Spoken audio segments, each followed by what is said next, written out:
নমস্কার সবাইকে। তো আজ আমি তোমাদের সঙ্গে শেয়ার করব একটা ছোট্ট মিনি ভ্লগ। আজ ছিল আমাদের নাচের গ্রুপ পূজা ডান্স একাডেমির প্রোগ্রাম অশোকনগরে। আর সকলেই রেডি হয়ে চলে এসেছি স্টেশনে। আর ওয়েদারটা তো আজকে ভীষণ সুন্দর ছিল। আজ যেহেতু আন্টি আমাদের সঙ্গে যাচ্ছিল না, কারণ আন্টি গেছে জাজমেন্টে, যেখানে আমাদের প্রোগ্রাম ঠিক সেখানেই।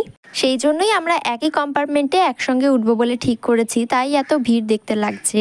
যেহেতু ঠাকুরনগর লোকাল ছিল, তাই ট্রেন প্রায় খালিই ছিল। চলে আসলাম আমরা অশোকনগরে, আর এসেই দিদি ফুল ছাড়ানো শুরু করে দিয়েছে, আর এদিকে আমরা সবাই গল্প করতে ব্যস্ত।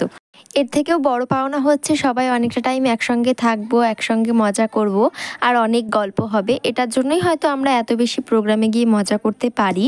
তারপর শেষ হলো আমাদের প্রোগ্রাম এবং আমরা হই হই করতে করতে ট্রেনে উঠে চলে আসলাম বাড়িতে। তো দেখা হবে নেক্সট কোনো ব্লগে, ততক্ষণের জন্য টাটা বাই। আর যারা এখনও আমার চ্যানেলটা সাবস্ক্রাইব না করে আমার ভিডিও দেখছো, তারা অবশ্যই আমার চ্যানেলটা সাবস্ক্রাইব করে দিও।